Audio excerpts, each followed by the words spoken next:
Elliotte Friedman reveals an insane Vancouver Canucks trade update, including management actively looking for a center at this year's NHL trade deadline, listing the offers on UFAs, and we get a major update on the Brock Boeser situation, including Brock speaking on it himself.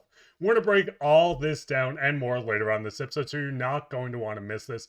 Before we get into it, if you want to subscribe, go down and hit that subscribe button. We'll keep you up to date on everything to do around the Canucks because the next 56 hours is going to be insane. Well, with that, Griffin, we got to hop straight into this today, where we did see Elliotte Friedman join the Donnie and Dolly podcast and speak on the Canucks.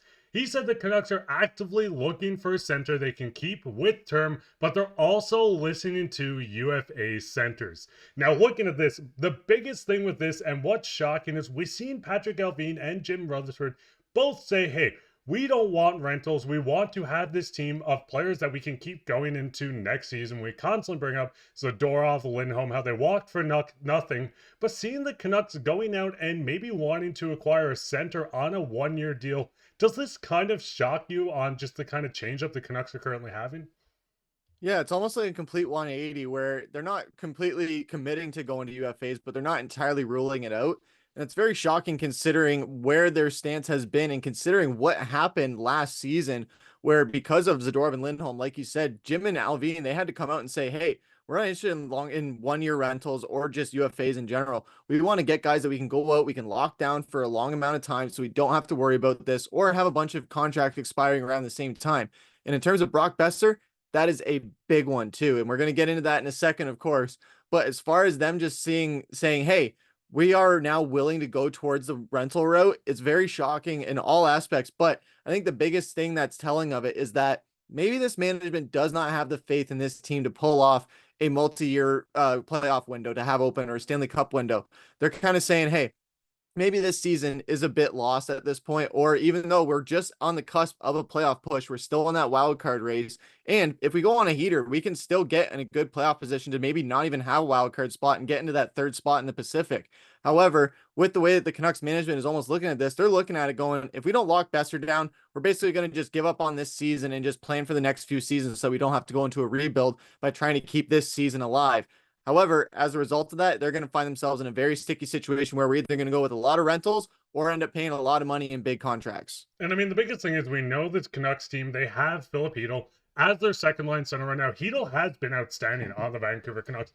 PD has been slumping quite a bit, but this team desperately does need a number 2C. I think Hronek would be an awesome winger or someone that could fill out that third line center position if they want to make a deep run. But looking at some possible UFAs, I know we talked about yesterday in the video, where there's a lot of guys that are RFAs or contracts they could acquire on multi-year deals, but it's going to get very interesting just looking at the current UFA centers. I mean, Brock Nelson is the top of the list. You can see him a New York Islander. He is up in age. The Canucks could go and acquire a guy like this, but I very much rather them stay with the plan, maybe move out some pieces, pick up a guy, a young player, maybe even an RFA to fill out the team. I don't love the fact of going out, using cap space and pieces to acquire guys like Ryan Donato or Brock Nelson or whoever the UFA center might be. Nick Bukestad's another name. I don't know how the Canucks can justify this with all the UFAs, and I know there's only two on forward, but I mean, they're two big names, Brock Boeser and Pius Suter. But having UFAs already on this team at the forward group, there's a lot of guys coming off the books in a couple of seasons. Teddy Blueger's one, Connor Garland's a big one. This is a team that really needs to figure out the direction they're going in. This has been a failure of a season, in my opinion, after just being one goal away from advancing to the Western Conference Finals last year. I mean, Griffin, looking at this, if they can go out, pick up a UFA, have a good run with them, and put all their money into this guy in the offseason, would you be fine with that? Or would you rather just not pay the premium for a guy like that in the offseason, start in a bidding war, and just say, hey, we're going to acquire a guy with term right now, and that's going to be the player we want? Yeah, it's tough, especially when we're looking at this graphic here, exactly where on the surface, like we were thinking, okay, they're not going to be too much expiring at the same time if they were to go with terms. But when we look at in 2 seasons from now, we got Connor Garland on there, you got Teddy Blueger and Kiefer Sherwood. Those are guys that are playing really solid this year, particularly Connor Garland and Kiefer Sherwood, where they're going to want to try and extend them and keep them there as long as possible. Connor Garland, he is playing his ass off this year, and he's going to warrant a big extension coming up in 2 seasons. And Kiefer Sherwood as well. They brought him in on 1.5, and he's been the best free agency steal of the entire offseason in the NHL, where he's leading the league in hits. He's scoring goals. He's one of the top scorers on the Canucks. He's an absolute wrecking ball. He's great for morale. So that's another guy that you're going to want to keep around. So if the Canucks go and get a rental, as far as the RFAs or UFAs that are available right now, there's none that really scream out this guy needs to be signed or this guy needs to be extended to long term. All these guys that I'm looking at that aren't named Brock Boeser or Brock Nelson are really guys that you're bringing in to try and go on a 1-year run, try and get a cup, and then letting them go for basically nothing, which is what Vancouver doesn't want to do.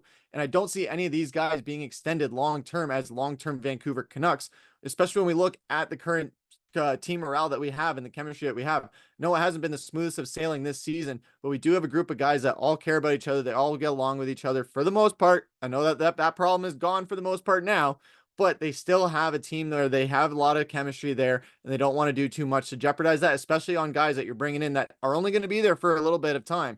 They're going to bring in guys that, hey, they're here for a good time, not a long time, so don't get used to it. That's not going to go a good way in the locker room either. And I mean, going back to what Donnie and Dolly had on the podcast with Elliotte Friedman, we've seen on Boeser, don't have a great feeling right now on how things will end up. Listening on him, all options open. And this led into Brock Boeser today during the media scrum saying, I'm not trying to think about it. I honestly have no idea what's going to happen. And this is when he was asked, what's his thoughts on potentially playing his final game tonight with the Vancouver Canucks? Now, the biggest thing with Boeser, we know what Boeser is. A pure goal scorer, scoring 40 goals last year, on pace to score in the 30s again this season. The biggest thing with Boeser is obviously the injury concerns. We haven't seen him be a consistent 80-plus games played. I know it's only 82 games in the season, but you would like to see close to 80 every season. But it does seem like he wants term. I mean, we've seen the reports coming out from months ago. According to Frank Schiavelli, the Canucks offer Boeser a 5-year contract at $8 million AAV. Boeser wants more term. Listen, Griffin, I know he's a fan favorite. I know people want Boeser signed, but would you be shocked if Canucks management said, hey, we're going to trade Boeser, we're going to get assets, we're going to flip them immediately? I mean, we've seen it with JT Miller getting the first-round pick, and Mancini, Hedl, trading that first to get Marcus Pettersson and Drew O'Connor, which looks like steals of pickup. Do you think the Canucks might go the route of saying, hey, we have a UFA, let's move them, get more capital. Maybe they use that capital to get another UFA and someone with term? Unfortunately, it's looking that way, and I hate saying it because I'm one of those fans who wants to see Boeser re-signed. I want to see him retire a Vancouver Canuck, in all honesty, and that is what he's wanting with this contract. The Canucks were able to meet the AAV that he was wanting of $8 million, but he wants more term. He wants to retire a Vancouver Canuck. He doesn't want to have this uncertainty of the market coming up again at a later point in his career where he's going to be in a position where he's had all these health concerns. Maybe he does get a few more 40-goal seasons as a result of that. But by the end of that term, he's going to be very limited as far as where he can go, what money he can get, and he would become a 1-year rental player at that point in his career if he doesn't sign the long-term deal that he wants. So that goes to show that if Vancouver wants to make this deal happen, they basically have to say to Brock, okay, you're going to retire a Vancouver Canuck.